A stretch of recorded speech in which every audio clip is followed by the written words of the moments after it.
Bonjour à tous, alors on continue sur les généralités et la terminologie sur les équations différentielles linéaires d'ordre 1. Je vous rappelle juste deux petites choses dont on a parlé la dernière fois. Les équations différentielles qu'on va regarder sont de la forme a de t, y' de t plus b de t, y égale c de t, où y est donc une fonction de la variable réelle inconnue. C'est une équation différentielle linéaire du premier ordre. Voilà. Et puis, alors on l'avait appelé E. On avait noté H, l'équation homogène associée.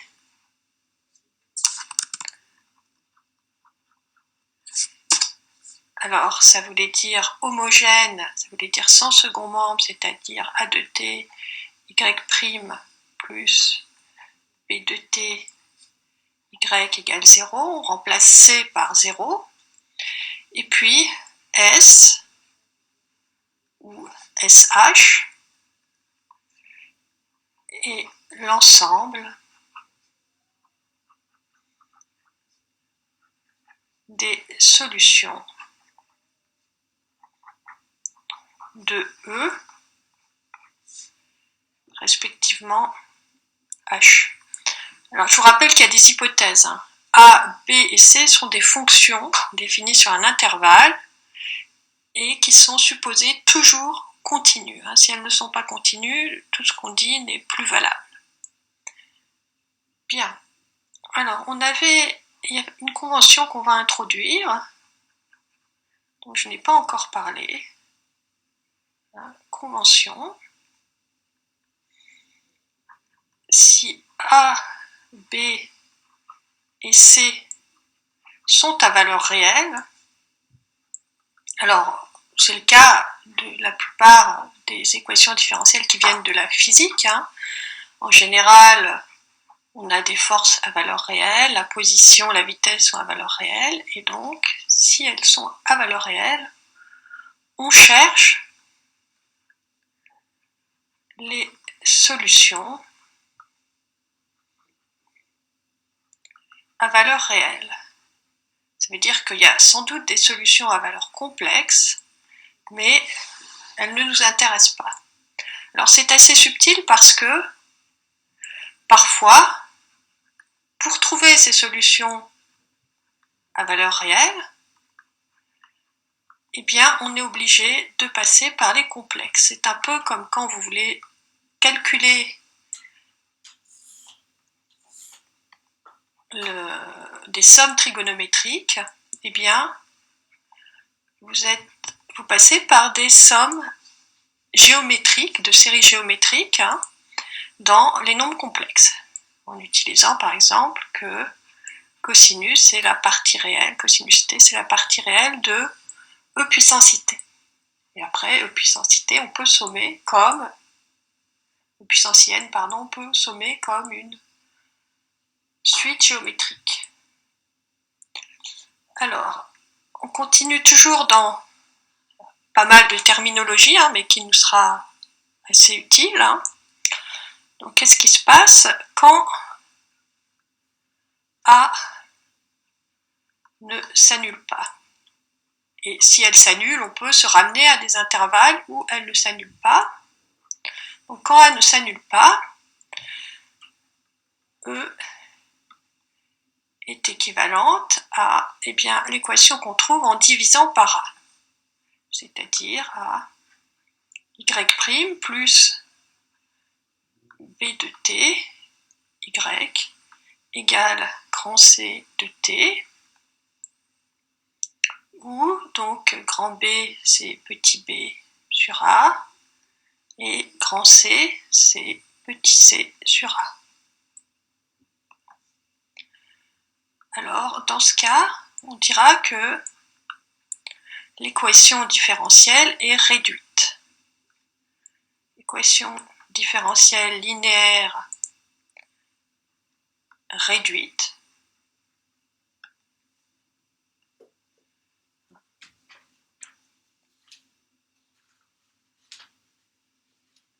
C'est quand le coefficient de y', pour l'ordre 1, c'est 1.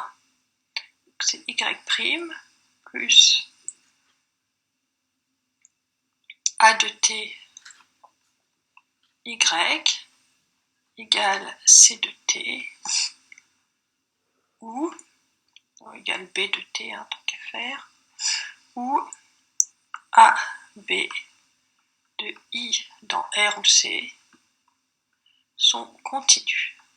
On a toujours cette hypothèse de continuité.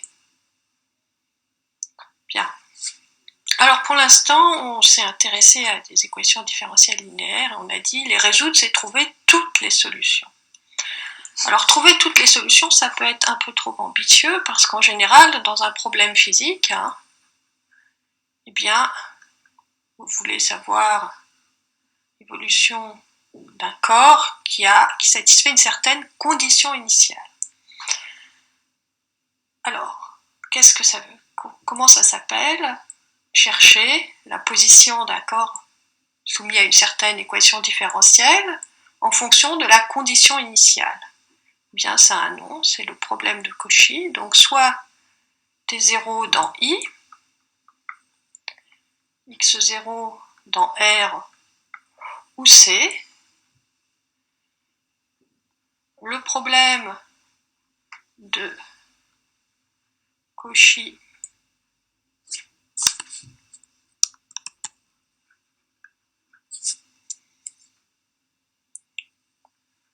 de condition initiale T0, x0, ou si vous préférez, x de T0 égale x0, c'est... Alors, c'est quoi? C'est la donnée de deux choses. D'abord, le fait que on cherche une fonction qui vérifie l'équation différentielle, mais qui vérifie aussi la condition initiale quand T0, y, vaut x0. Donc oui, j'ai écrit en abrégé, mais peut-être je vais l'écrire. Donc c'est le problème de Cauchy. Je vais souligner le problème de Cauchy de condition initiale T0, x0 est donné par ceci qu'on peut appeler CY comme Cauchy. Et bien sûr, résoudre le problème de Cauchy, alors souvent j'écrirai CY, c'est trouver toutes les fonctions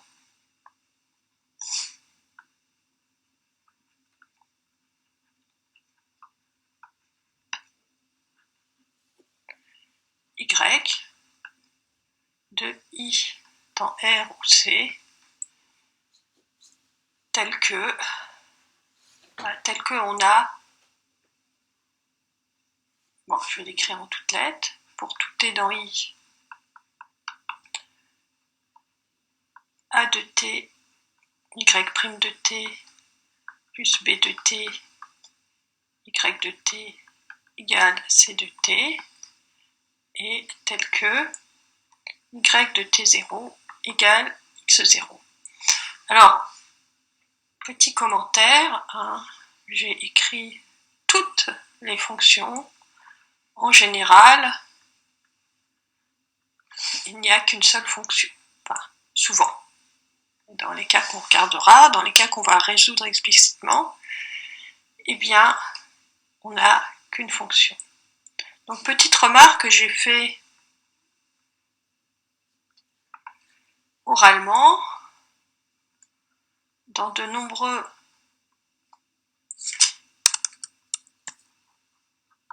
problèmes réels, c'est-à-dire physiques, ou qui viennent de la chimie.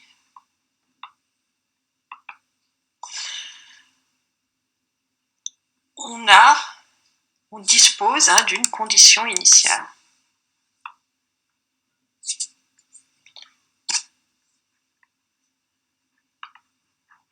D'une condition initiale.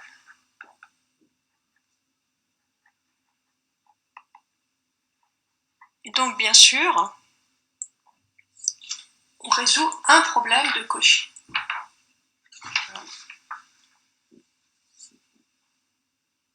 Alors, avant de passer à la partie d'après et d'introduire les notations, je vais traiter un exemple. Enfin, je vais commencer à la partie d'après, mais deuxièmement, donc la première partie c'était définition, résolution de l'équation différentielle homogène réduite. Alors il n'y en a pas qu'une, c'est la résolution de toutes les équations différentielles homogènes réduites. Et on va commencer par un exemple, qui est un exemple qui sert beaucoup quand on étudie la dynamique des populations. Qu'est-ce que c'est que cet exemple? Eh bien, c'est y' égale AY, c'est-à-dire y moins AY égale 0, où A, cette fois, c'est une constante. Donc, réelle ou complexe, bon, dans la dynamique des populations, c'est plutôt réel. Alors, comment est-ce qu'on va résoudre cette équation? J'ai oublié le prime ici. Alors, on a envie de diviser par y. Problème, c'est que... Pourquoi on a envie de diviser par y? On aura du y' sur y, on sait primitiver ça, ça donne du log de valeur absolue de y. Le problème, c'est qu'on ne peut pas diviser par 0, qui peut s'annuler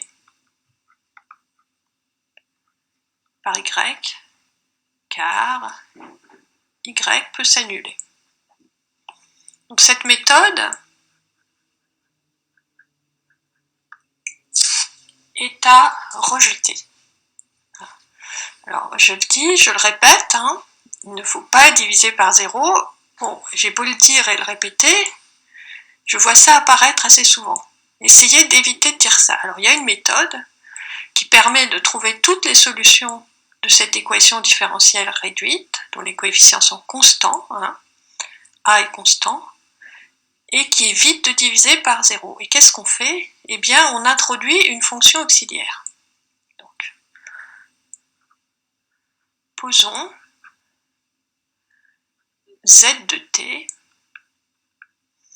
égale e puissance moins at y de t pour t dans i. Donc, si j'ai une fonction y, je définis z. Alors, je vais dériver cette expression. Je suppose que y est dérivable. Z' de t, donc pour tout t dans i, Z' de t égale 0, c'est équivalent à, si je dérive, e puissance moins at, y' de t, moins ay de t fois e puissance moins at égale 0. Et donc c'est aussi équivalent à y solution de E. Bon, mais Z' de t égale 0, ça par contre on sait résoudre. Ça, c'est équivalent à il existe C dans R tel que Z de t égale C, voilà, hein, Z' égale constante, on est sur un intervalle, donc ça, à l'autre bout, ça nous dit que Y est solution si et seulement si il existe C dans R, tel que Y de t égale C E puissance AT. Donc voilà l'ensemble des solutions. Alors comme j'ai plus trop de place, je vais l'écrire d'une autre façon, d'une autre couleur, de façon à ce qu'on voit bien ressortir. Hein.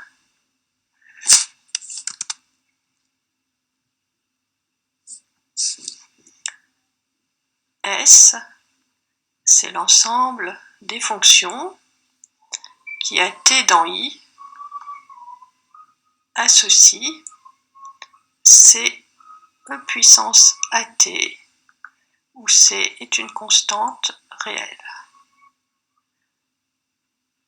Voilà. Et on peut même l'encadrer en rouge.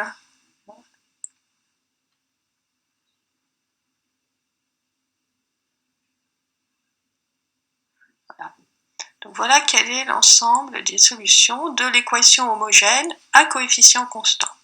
Ce sont des fonctions exponentielles d'exposant A. Hein. Donc on sait bien qu'en dynamique des populations, quand on n'a aucune contrainte, hein, quand la façon d'augmenter de la population c'est juste la reproduction, et bien on a une croissance exponentielle. On entend beaucoup parler de ça en ce moment dans les médias. Bon, je vous remercie et donc la prochaine fois on va résoudre l'équation homogène réduite, non pas dans le cadre du coefficient constant, mais pour A quelconque.